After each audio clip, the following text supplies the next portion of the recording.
ভারতের হামলায় পাকিস্তান একেবারে ছাড়খাড়। আর পাকিস্তানের বন্ধু দুই দেশ চীন বাংলাদেশ কান্নাকাটি করছে। বড্ড বেশি লাফালাফি করছে বাংলাদেশ। এবার বোধহয় তাদেরও শিক্ষা দেওয়ার সময় চলে এসেছে। কথায় আছে পাগলের সুখ মনে মনে। এই উপমহাদেশে ভারত বন্ধু হারিয়ে এখন উম্মাদ পাগলে পরিণত হয়েছে। নরেন্দ্র মোদীর বৈদেশিক নীতির ফলে পাকিস্তানের পর চীনও এখন ভারতের জানের দুশ্মনে পরিণত হয়েছে। বিগত স্বৈরাচার সরকারকে অবৈধভাবে ক্ষমতায় টিকিয়ে রেখে এতদিন বন্ধুত্বের নামে দাস করে রেখেছিল ভারত। গণ অভ্যুত্থানের পর ভারতকে সমমর্যাদার ভিত্তিতে প্রধান উপদেষ্টা ডক্টর মোহাম্মদ ইউনূস বন্ধুত্বের প্রস্তাব দিলেও মোদী সরকার সিদ্ধান্ত নেয় বাংলাদেশকে দুশ্মন বানাবে। আকবরিয়ে দুশ্মনী করলেও এবার বাংলাদেশের দুশ্মনী সহ্য করতে পারছে না ভারত। পাকিস্তানের গণধুলাই খেয়েও শিক্ষা হয়নি ভারতের, এবার বাংলাদেশ ও চীনের গণধুলাই খেতে চাচ্ছে। সম্প্রতি চীন অরুণাচল প্রদেশকে নিজেদের দাবি করে মানচিত্র প্রকাশ করে। একই সময়ে বাংলাদেশের অন্তর্বর্তী সরকারের প্রধান উপদেষ্টা ডক্টর মোহাম্মদ ইউনূসও সেভেন সিস্টার্স এবং নেপাল ও ভুটানকে নিয়ে একটা অর্থনৈতিক মডেল তৈরির ঘোষণা করেন। এতে যেন দুই চোখে সর্ষে ফুল দেখছে ভারত। বাংলাদেশ ও চীন মিলে ভারতের উত্তর পূর্বের রাজ্যগুলো তাদের চোখের সামনেই ভাগবাটোয়ারা করে নিচ্ছে। এ নিয়ে কি বলছে পশ্চিমবাংলার মিডিয়া, আসুন তা দেখি।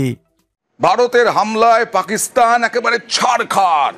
আর পাকিস্তানের বন্ধু দুই দেশ চীন বাংলাদেশ কান্নাকাটি করছে। তারা এখন আবার উস্কানি দিতে শুরু করেছে, বিরাম নেই উস্কানির। দেখুন,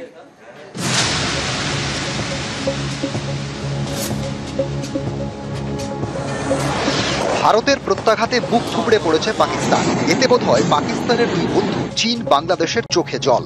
এই দুই দেশই ভারতের বিরুদ্ধে ঘোঁট পাকাতে শুরু করেছে। ভারতের উত্তর পূর্বে 7টি রাজ্য: অসম, ত্রিপুরা, মণিপুর, মিজোরাম, মেঘালয়, অরুণাচল প্রদেশ, নাগাল্যান্ড। এই 7 রাজ্য নিয়ে সেভেন সিস্টার্স। বরাবরই ভারতের সেভেন সিস্টার্সের নজর চীনের। বাংলাদেশে পালাবদলের পর এখন তারা গলায় শিরা ফুলিয়ে চেঁচাচ্ছে। যেই ভারত পাকিস্তানের সঙ্গে সামরিক বিরতি হয়েছে অমনি নেমে পড়েছে আসরে।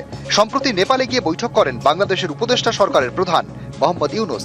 এরপরে বুধবার তাঁর দপ্তরের সোশ্যাল মিডিয়ায় পোস্টে লেখা হয়েছে, বাংলাদেশ, নেপাল, ভুটান এবং সেভেন সিস্টার্সের জন্য একটি সমন্বিত অর্থনৈতিক পরিকল্পনা থাকা উচিত। বাংলাদেশে উপদেষ্টা সরকার আসার পর থেকেই তারা নানা বিষয়ে সুর চড়াচ্ছে। সবকিছুতেই এখন ভারত বিদ্বেষ। যে দেশের হাত ধরে জন্ম তাদের বিরুদ্ধে এখন নানা কথা।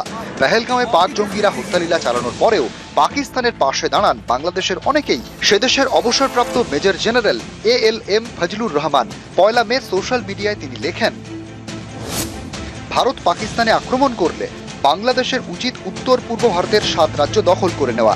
এ নিয়ে চীনের সঙ্গে যৌথ সামরিক ব্যবস্থা নিয়ে আলোচনা শুরু করা প্রয়োজন। এবার উপদেষ্টা সরকারের প্রধান মোহাম্মদ ইউনূসের দপ্তরের দাবি, বাংলাদেশ, নেপাল, ভুটান এবং সেভেন সিস্টার্সের জন্য একটি সমন্বিত অর্থনৈতিক পরিকল্পনা থাকা উচিত। এসব দেখে অনেকে বলছেন, বড্ড বেশি লাফালাফি করছে বাংলাদেশ। এবার বোধহয় তাদেরও শিক্ষা দেওয়ার সময় চলে এসেছে। বাংলাদেশ বা যে কোনো কান্ট্রি হোক, তারা কি ভুলে গেছে কদিন আগে পাকিস্তানের কি হাল হলো? Don't take India's decency for granted. তুমি গ্রান্টেড নিচ্ছ, তারপরে তুমি মার খাবে। এই মার তখন তুমি বুঝতে পারবে না কোন দিকে আমি যাই। তোমরা সবাই US এর কাছে দৌড়ো, তারপরে সিজ ফায়ার করাও, কিন্তু এইগুলো কিন্তু হবে না। মাওলানা ভাসানীর স্বপ্নের অবিভক্ত বাংলাদেশ গঠন এখন সময়ের ব্যাপার। ভারত তাদের ঘাড়তেরামি স্বভাবের কারণে এক এক করে সব বন্ধু দেশকেই হারাচ্ছে। নেপাল থেকে শুরু করে মালদ্বীপ আজকেও ভারতের পাশে নেই।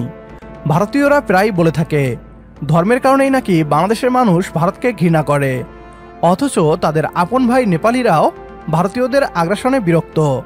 আজ প্রতিবেশী একটি দেশও ভারতের পাশে নেই। অনেক ভারতীয় হয়তো বলতে পারেন আমাদের ইসরায়েল, আমেরিকার মতো বন্ধু দেশ আছে। বাস্তবতা হচ্ছে ভারতের বিপদে হাজার হাজার কিলোমিটার দূরের এই দেশগুলো পাশে দাঁড়াবে না। চীন, পাকিস্তান এবং বাংলাদেশ এক হয়ে ভারতীয় আগ্রাসন বিরোধী নতুন জোট গঠন করেছে। যদি আপনিও সমর্থন করেন এই জোটকে, তাহলে কমেন্ট বক্সে ইয়েস লিখে জানিয়ে দিন আমাদের। সেই সাথে ভিডিও শেয়ার করে দেখার সুযোগ করে দিন আপনার বন্ধুদের।